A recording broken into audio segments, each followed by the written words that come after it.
Everyone, welcome to स्टडीनेटिक। मैं हूं पूजा मेहता और आज हम पढ़ रहे हैं क्लास 11 की फाइनेंशियल अकाउंटिंग, जिसमें मैं आपको कैश बुक को एक्सप्लेन कर रही हूं। इसका इंट्रोडक्शन पार्ट में बिल्कुल पहले बता चुकी हूं।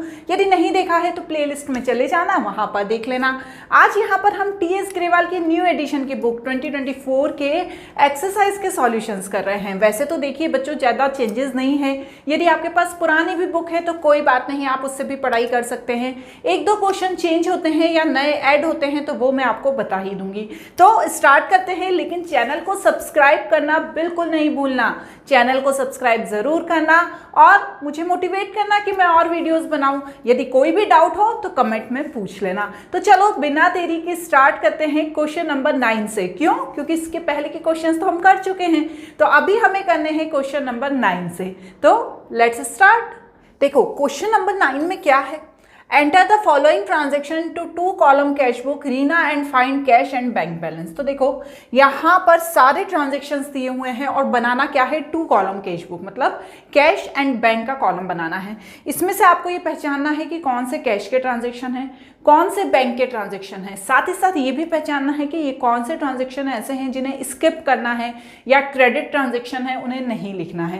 क्योंकि बच्चे क्या होता है, कैश और बैंक के ट्रांजेक्शन्स तो बहुत अच्छे से समझ जाते हैं, लेकिन जो ट्रांजेक्शन्स को स्किप करना है उनमें कंफ्यूज होते हैं। तो यहाँ पर हम वो भी देखेंगे। तो चलिए स्टार्ट करते हैं, साथ में देखते जाएंगे और करते जाएंगे। नीचे आ जाइए सॉल्यूशन की तरफ। मैं उठा लेती हूँ बुक, क्योंकि यदि मैं बार बार ऊपर नीचे करूँगी तो आप भी कंफ्यूज होंगे, मैं भी कंफ्यूज होंगी। तो चलो सबसे पहला वाला क्या है, cash balance 2000 and bank balance 24,500। तो चलिए वही क्या है। फर्स्ट अप्रैल को 2 बैलेंस ब्रॉट डाउन करके cash 2000 and bank 24,500। Cash cell की है कितने की, 60,000 की। तो यहाँ पर हमें कैश वाले कॉलम में लिख देना है 60,000। डिपॉजिट इन बैंक, तो ये क्या हो गई, ये बच्चे हो गई कॉन्ट्रा एंट्री। कौन सी डेट की है, अप्रैल 5 की। तो बैंक में डिपॉजिट क्या है, तो 2 कैश अकाउंट वो बैंक वाले कॉलम में आ जाएगा, और यहाँ पर इसी डेट को अप्रैल 5 को बाय बैंक अकाउंट और कैश वाले कॉलम में आ जाएगा। और जो एलएफ वाला पोर्शन है इसमें हमें सी लिखना है, ठीक है ना। मैंने पहले से नहीं लिखा है इसलिए बाद में लिखती हूँ ताकि आपको समझ में आ जाए। इसके बाद नेक्स्ट क्या है, इशू चेक टू सोहन। तो यहाँ पर हमने चेक इशू किया है सोहन को, मतलब पेमेंट के लिए। तो यहाँ पर बाय सोहन अकाउंट और कितना चेक इशू किया है, तो 10,000 आएगा।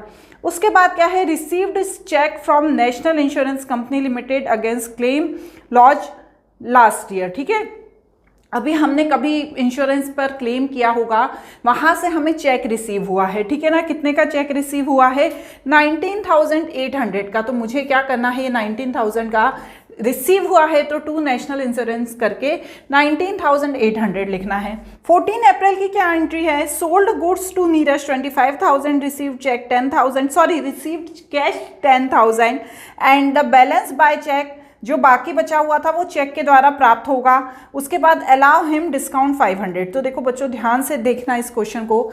यहाँ पर 10,000 तो हमें क्या हो गया, यहाँ पर 10,000 हमको हो गया कब, देखो ध्यान से, कैश, ठीक है। जो बाद में देगा वो बैलेंस, ठीक है। ऐसा नहीं लिखा है कि बैलेंस बाय चेक, ये चेक अभी नहीं डिस्काउंट मिला, बैलेंस बाद में हमें मिलेगा, ठीक है। देखो अब यदि आप थोड़ी एंट्री नीचे देखते हो तो देखो यहाँ पर नीचे लिखा हुआ है एक अमाउंट, कौन सा अमाउंट है जिसे हमने क्या लिखा है, 14,500, ठीक है ना, ये लिखा है ना। तो यहाँ पर देखो ये लिखा है ना, paid into bank cheque of Neeraj along with cash, 20 अप्रैल को लिखा हुआ है। तो यहाँ पर देखो पेड इनटू बैंक, मतलब यहाँ पर जो चेक मिला है, कितने का चेक मिला है, 25,000 में से 10,000 का तो कैश मिल गया और 500 डिस्काउंट करने के बाद, ठीक है। यहाँ लिख के बताती हूँ आपको, कंफ्यूज मत हो। 25,000 का था, सामान बेचा था, इसमें से कैश मिल गया कितना, 10,000, ये कितना मिल गया कैश, ठीक है। बचा कितना, 15,000। तो अभी इसका चेक मिला है, बैंक में हमने जमा नहीं किया है, तो हमें बैंक में कब जमा कर रहे हैं हम, देखो नीचे की एंट्री है 20 अप्रैल की।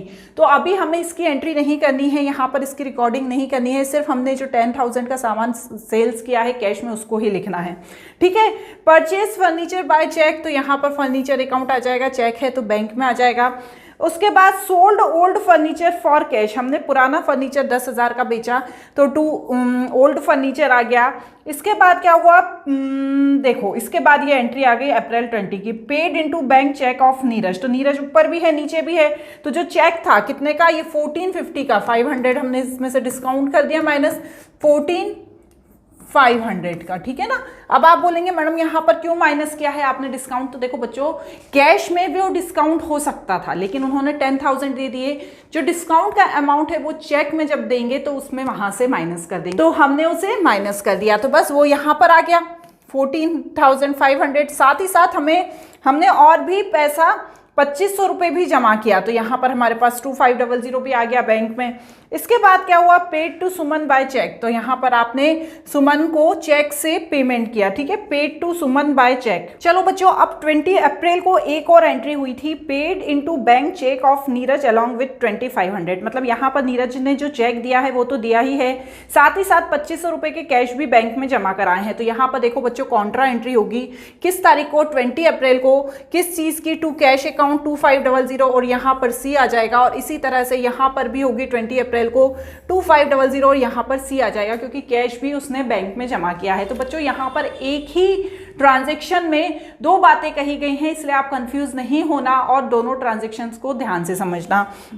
उसके बाद क्या है बच्चों, पेड इनटू बैंक, नहीं ये वाली नहीं, 22 अप्रैल को paid to Suman by cheque, तो यहाँ पर आपने सुमन को चेक से पेमेंट किया 2500, लेकिन क्या हुआ, Suman cheque return into the technical ground, अब सुमन का चेक वापस आ गया और paid cash to equal amount, तो जब सुमन का चेक वापस आया तो यहाँ पर मुझे क्या करना पड़ेगा, रिसीव हुआ 2500 का, और फिर से क्या हुआ, आपने उसे कैश में पेमेंट किया, तो यहाँ पर आप पेमेंट की एंट्री करेंगे, ठीक है। बैंक चार्ज बाउंसिंग चार्ज, ये चार्ज लग गया आपका, कौन सा चार्ज कहलाता है, ये कितना हुआ 300 रुपीज़, तो यहाँ पर आपको 300 का पेमेंट करना रहा। Bank paid insurance premium as per instruction, तो यहाँ पर 2500 का भी पेमेंट किया। Nigam paid bank directly intimation receive from same day, तो यहाँ पर 5000 बैंक से इसे रिसीव हो गए निगम को, तो 5000 का यहाँ पर रिसीव का अमाउंट लिख देंगे। जब हमने देखा तो ये बैलेंस आया और दोनों साइड का आपने इक्वल कर दिया, टोटल कर दिया। तो देखो बच्चों यहाँ पर मेन चीज़ ये ध्यान रखिए कि ट्रांजैक्शन कुछ तो बहुत इजी लिए होते हैं, कुछ ट्रांजैक्शंस ऐसे होते हैं जो थोड़ी सी कंफ्यूजिंग होते हैं, तो जब आप प्रैक्टिस करेंगे तो इन कंफ्यूज ट्रांजैक्शन को लिख लेना, ठीक है, इन्हें लिख लेंगे तो क्या होगा ना, आपको ध्यान रहेंगे कि ये ट्रांजैक्शंस कंफ्यूजन वाले हैं, तो इन्हें हमें ध्यान से देखना है। मैं भी एक वीडियो बनाऊंगी जिसमें आपको इन ट्रांजैक्शंस को फिर से बता दूंगी, क्लियर। चलिए नेक्स्ट क्वेश्चन देखते हैं। Write the following transaction in the cash book premium store Kolkata, proprietor Amrit Kumar. यहाँ पर सारे देखो ट्रांजेक्शन्स दिए हैं। अब आपको इतना तो पता ही है, जितने भी रिसीप्ट होते हैं उन्हें डेबिट में लिखते हैं और जितने भी पेमेंट होते हैं उन्हें कहाँ लिखते हैं, उन्हें हम क्रेडिट में लिखते हैं। तो चलिए मैं पढ़ती जाती हूँ। तो चलो स्टार्ट करते हैं। पहला क्या दिया है transaction, Commons business with cash, तो 50,000 का हमने बिजनेस स्टार्ट किया तो यहाँ पर कैश में आ गया। उसके बाद 2 जनवरी को open bank account and deposited cash in bank 20,000, तो यहाँ पर देखो ये कॉन्ट्रा एंट्री हो जाएगी। जब हमने बैंक में जमा किया, ठीक है, तो बैंक में पैसा चला गया, बैंक में रिसीव्ड हो गई, यहाँ सारे रिसीव्ड आते हैं इसलिए बैंक में आ जाएगा। और यहाँ पर क्या हुआ, कैश यहाँ से कम हो गया तो यहाँ पर 20,000 आ जाएगा। तो ये डेट का ध्यान रखो, ये 2 जनवरी एंड ये भी 2 जनवरी, तो डेट से आपका कंफ्यूजन दूर हो जाएगा। नेक्स्ट है हमने वेजेस नहीं, नेक्स्ट है परचेज गुड्स फ्रॉम कैश, तो हमने यहाँ पर परचेज किया, कैश में 5,000 आ गया, वेजेस पेड किया, 500 का वेजेस पेड किया, कैश सेल किया, ठीक है, हमने कैश में सेल किया 2,000 का, तो यहाँ पर देखो सेल्स अकाउंट करके आ जाएगा। उसके बाद क्या है, कैश सेल्स के बाद परचेज गुड्स फॉर कैश 6,000 का हमने कैश में सामान खरीदा, यहाँ पर आ गया। अब ये एक अलग टाइप की एंट्री आ गई। देखो क्या बोल रही है ये entry, sold goods of 4,000 and payment receive by cheque which is deposited in bank and allow cash discount, तो यहाँ पर हमने 4,000 का सामान बेचा जिसका हमें क्या मिला, बैंक में पैसा मिल गया, ठीक है, कितना 4,000 का, और उसमें कैश डिस्काउंट भी था। तो ठीक है बच्चों, तो यहाँ पर देखो आप 2 एंट्री है, हमने बैंक में भी डिपॉजिट किया है, 4,000 रुपीज़ का जो हमें पैसा मिला था उसे हमने बैंक में भी डिपॉजिट कर दिया है। तो यहाँ पर देखो 4,000 रुपीज़ में से जब मैं 400 रुपीज़ माइनस करूँगी तो यहाँ पर 3600 आएगा, और बैंक में जमा कर दिया है तो इसलिए बैंक अकाउंट में आएगा, ठीक है ना। Received advance from Amit by cheque, और 6,000 रुपये अमित से हमें एडवांस रिसीव हो गए तो हमने ये देखो यहाँ लिख दिए। इसके बाद क्या हुआ, पेड टू भास्कर 2800 का हमने भास्कर को पेड किया है। यदि नहीं लिखा है कि बैंक या कैश कैसे किया है तो सिर्फ कैश ही समझेंगे। हमें डिस्काउंट रिसीव्ड हुआ तो इस यहाँ पर देखो, यहाँ पर कुछ भी नहीं लिखा है कि आपने कैश में किया है या बैंक में किया है, तो इसलिए डिस्काउंट को यहाँ पर बच्चों स्किप कर देना है, तो वही हमने स्किप कर दिया है। अब नेक्स्ट क्या है, परचेज गुड्स फ्रॉम कंचन। तो बच्चों ध्यान रखो यहाँ पर नाम दिया हुआ है। नाम देने का मतलब क्या होता है कि हमने क्रेडिट में सामान खरीदा है, तो हमें इसे स्किप कर देना है। Goods of 10,000 were destroyed during the transportation, transport company admitted the claim in full. तो मतलब क्या हुआ, हमें नुकसान हो गया 10,000 का, लेकिन वो 10,000 का हमें पैसे मिल गए। तो हमेशा जो ट्रांसपोर्ट कंपनी है वो बैंक में ही पैसे डालेगी, कैश में नहीं देगी, इसलिए बैंक में आ गया। Received cheque from transport company, तो देखो जो डेट है उस पर हमें डालना है, ठीक है। 20 जनवरी की डेट हमें डालने ही नहीं है।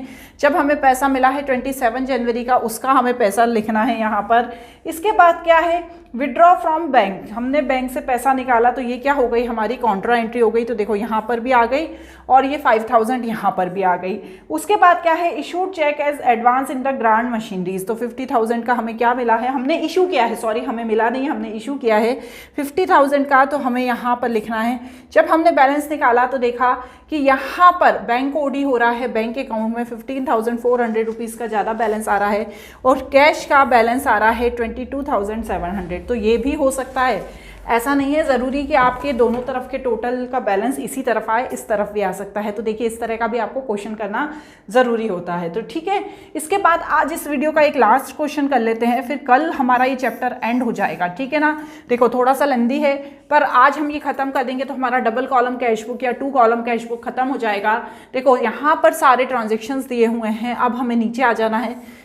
चलो सबसे पहले क्या है, opening balance in cash in hand कितना 1 लाख। तो यहाँ पर देखो हमारे पास कैश इन हैंड कितना है 1 लाख का, तो हमने यहाँ पर डाल दिया 1 लाख। उसके बाद हमारे पास है बैंक ओडी 5 लाख की, तो यहाँ पर बैंक ओडी में 5 लाख इस तरफ डाल दिया क्योंकि हमारे पास ज़्यादा बैलेंस है। उसके बाद हमने सामान बेचा, कितने का बेचा 3,40,000 का, तो 2 सेल्स अकाउंट करके 3,48,000 डाल दिया हमने।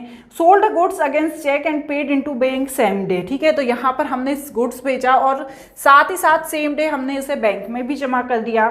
उसके बाद क्या है next, sold goods to Reema payment receive by cheque, ठीक है। यहाँ पर अभी हमने जमा नहीं किया है, हमने सामान बेचा है, वो पेमेंट हमें रिसीव हुआ है चेक से। तो अभी मैं क्या करूँगी, जो 1 लाख रुपीज़ है, ठीक है ना, उसे कैश इन हैंड में डाल दूंगी। अभी मैंने बैंक में जमा नहीं किया है, सामान बेच दिया है मैंने, लेकिन जो चेक मिला है उसे मैं बैंक में नहीं डाला है मैंने, तो मैं उसे अभी 1 लाख को क्या लिखूंगी, कैश इन हैंड 1 लाख। इसके बाद क्या दिया है, रीमा पेड बाय चेक, ठीक है। यहाँ पर रीमा ने पेमेंट किया चेक से 78,000 का, तो यहाँ पर मैंने क्या कर दिया 78,000 लिख दिया। क्या रीमा नहीं है बच्चों, ये राम है, ये अलग है, ठीक है, ये राम है। तो यहाँ पर 78,000 का पेमेंट किया, उसे डिस्काउंट अलाउ हुआ 2,000, लेकिन यहाँ पर डिस्काउंट को नहीं लिखेंगे। Bought goods from Rahul purchase him by cheque 44,800, तो यहाँ पर 44,800 आ गया। इसके बाद salary paid by staff to cheque, तो यहाँ पर देखो चेक से सैलरी पेमेंट किया। चलो बच्चों अब यहाँ पर ध्यान दो, एक एंट्री लिखी हुई है 6 अप्रैल की बाय बैंक अकाउंट। अब ये एंट्री कौन सी है, देखो 6 अप्रैल वाली एंट्री देखो आप, सॉरी ट्रांजेक्शन देखो, यहाँ पर राम ने पेड किया है चेक से, तो हमने लिख दिया राम पेड चेक से 78,000। चेक जो डिस्काउंट वाली बात है उसे छोड़ दिया है। अब राम के नीचे ही रीमा भी लिखा है, आप भी कंफ्यूज नहीं होना जैसे मैं हो गई। Reema cheque deposited in bank, अब ये कौन सा वाला रीमा का चेक है, जो 5 अप्रैल का था, जो कैश इन हैंड था, ये 1 लाख, इसे आपने कब जमा कर दिया, 6 अप्रैल को जमा कर दिया, तो उसे यहाँ पर लिखा हुआ है चेक इन हैंड। ये भी एक तरह से कॉन्ट्रा एंट्री है क्योंकि आपने जो हाथ में था आपके पास चेक, उसे बैंक में जमा कर दिया।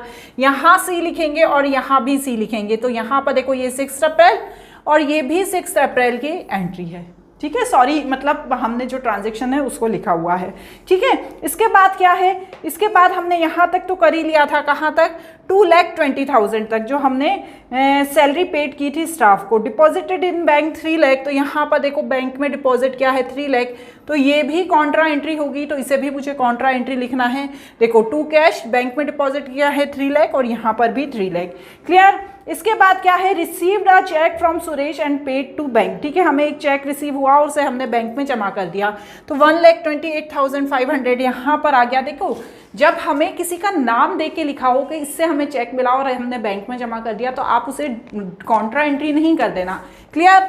अब इसके बाद क्या है, हमने वेजेस पेड किया, तो हमने वेजेस पेड किया तो 30,000 का वेजेस आ गया। उसके बाद क्या हुआ, वेजेस पेड करने के बाद देखो आप बैंक चार्जेस लग गए, कितने लग गए 5,000, तो बैंक चार्जेस आपने 5,000 लगा दिए। इसके बाद क्या है, विड्रॉ फ्रॉम बैंक, हमने बैंक से निकाला, तो ये भी एक कॉन्ट्रा एंट्री है, तो सी यहाँ पर और सी यहाँ पर, तो हमने ये दोनों तरफ कॉन्ट्रा एंट्री कर दी, हमने विड्रॉ किया है। Withdraw bank for personal use, तो एक ड्राइंग हो गया ये, तो हमने यहाँ पर क्या कर दिया, सॉरी ये ऊपर वाला है 1,20,000 ड्राइंग में डाल दिया। इसके बाद paid electricity bill by cheque 31,500 का हमने यहाँ पर लिख दिया। एंड इसके बाद क्या है, issued a cheque to Sudha as a advance for purchase a house for Gurman, तो हमने यहाँ पे क्या किया है, चेक इशू किया है, मतलब पेमेंट किया है, लेकिन किसके लिए पेमेंट किया है, हम अपने लिए घर ले रहे हैं, इसके लिए हमने पेमेंट किया है, तो ये ड्राइंग कहलाएगी। इसके बाद क्या है, bank collected interest received on the investment, तो यहाँ पर बैंक को रिसीव हुआ है 15,000, उसने कभी इन्वेस्ट किया था उससे इंटरेस्ट, तो यहाँ पर भी देखो बच्चों ओडी निकल गया है किसका, बैंक का 76,300 का, और बैलेंस आया है कैश का 2,18,000। क्लियर। देखो बच्चों इसे मैं एक एक को लिखूंगी तो बहुत ज़्यादा टाइम लग जाएगा, इसलिए मैं ऐसे ही एक्सप्लेन कर देती हूँ, यदि कोई भी डाउट हो तो मुझसे ज़रूर पूछना। तो चलो अब आखिरी के 2 क्वेश्चन नेक्स्ट वीडियो में। Bye bye.